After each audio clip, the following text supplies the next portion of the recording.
নমস্কার।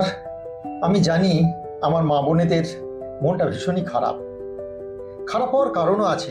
কারণ পশ্চিমবঙ্গ সরকার, বিশেষ করে বর্তমানে পশ্চিমবঙ্গ সরকার মহিলাদের জন্য, আমার মা বোনেদের জন্য ফ্রি বাস পরিষেবা চালু করেছিলেন। কিন্তু দুঃখের বিষয়, আর সেই ফ্রি পরিষেবা সকলের জন্য নেই।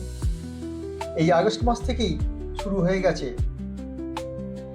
যাদের হাতে পিঙ্ক কার্ড থাকবে তারাই কেবলমাত্র এই ফ্রি বাস পরিষেবা পাবে।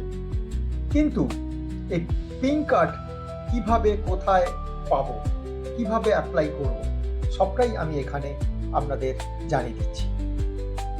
আসলে কারা যোগ্য বা কারা যোগ্য নয়, সবটাই আমি জানাচ্ছি এই ভিডিওর মাধ্যমে।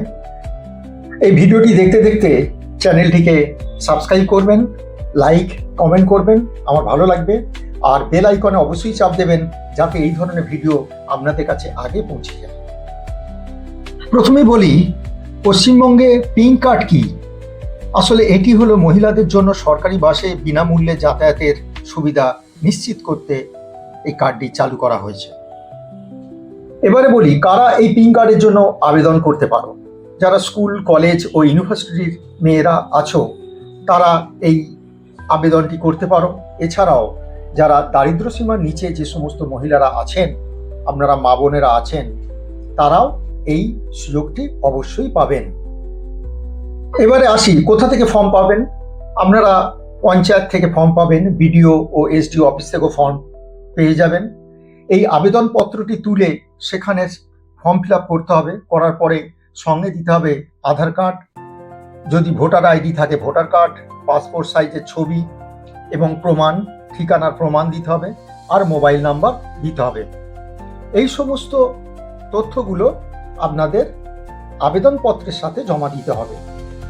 যদিও এখনো অনলাইনে আবেদনপত্র অর্থাৎ অনলাইন পোর্টাল চালু হয়নি, তাই অফলাইনের মাধ্যমেই এই প্রক্রিয়াটা সম্পূর্ণ করতে হবে। তবে বন্ধুরা, কোনো ভুয়ো ওয়েবসাইট বা দালালের মাধ্যমে আবেদন করবেন না।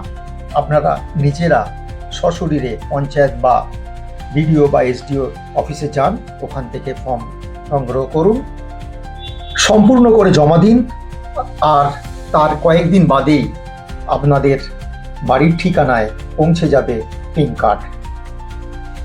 দুশ্চিন্তার কোনো কারণ নেই। আপনারা আনন্দে থাকুন, ভালো থাকুন। আজ এ পর্যন্তই।